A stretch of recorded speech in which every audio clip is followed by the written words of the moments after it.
Okay, so my name is Yujia Zhu, and that's my legal name. I have another name, English name called Katherine.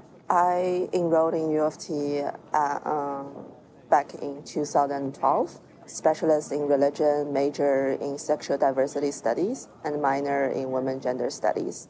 And I will be graduating 2017 fall.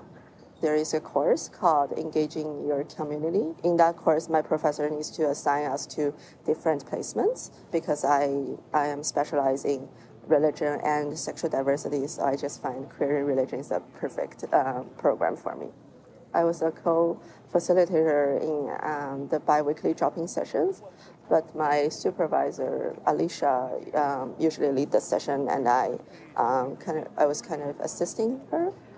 Which is good because I did not have any experience in facilitating drop-in sessions, especially English is my second language. Sometimes I was just kind of hesitate to speak out loud. And one interesting thing is that after my placement, I am not afraid of speaking in public anymore, which is a good turnout. Yeah. Bi-weekly drop-in session is one of the biggest things in QR. I think it's good because we have a small group and it's more intimate. Yeah, not intimate, intimate. Sorry, I used the wrong word. Intimate. Yeah, and people know each other very well because it's a small group, and just by talking to folks and hearing their stories, I can understand more about the struggles of being a religious person and being a queer religious person. What does it look like? It's a good thing to get everyone on the same page and to move forward together. It's a good example of good teamwork, to be honest. Yeah. I really like our first outing. Yeah, we went to Buddies in Bedtime Theater and we watched a show called Unholy. I really like the show, however, there's no perfect show. The discussion session, yeah, it's another interesting thing that happened on that day. Can't really recall the questions, but I still can remember the feeling that I had. I could feel some tension there because some of audiences, they want to ask some questions and they didn't get the response they would expect. Like a lot of people brought up the race question in that play, but I didn't really notice that. I think that maybe I just underanalyzed the entire show compared to other folks who really have the critical lens, the critical thinking skills to analyze the show. Yeah. I think they did a really good job on showing the queer Muslim side. It's really neat because I've never seen a show that really portray a queer Muslim character in it.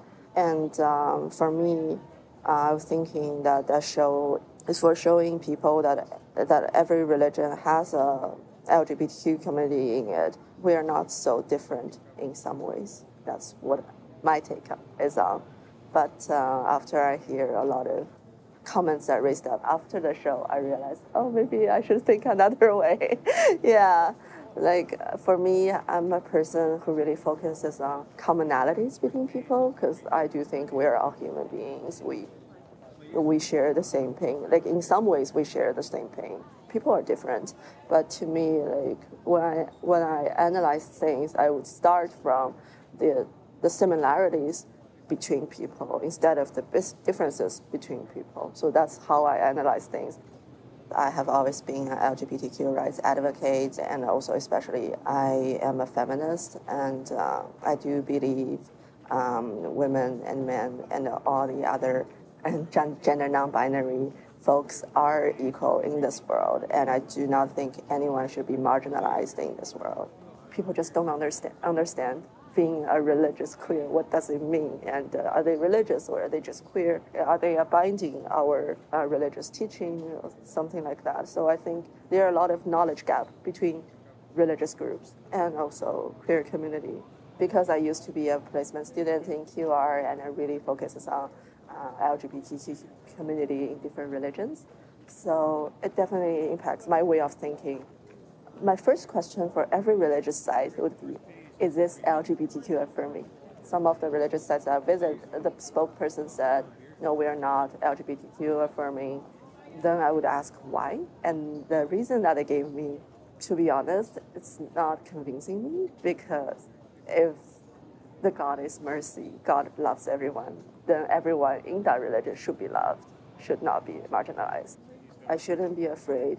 What if this question could set me apart, because I believe that I'm doing the right thing? And also what I learned from Western society is that if I don't speak up, no one would speak. And also if I don't speak up, then it makes me a complicit of being homophobia, of being marginalized others. In order to really get rid of homophobia and also other phobias, we really need to think, we really need to listen to people who disagree. Where do they come from, and how can we make them not being afraid?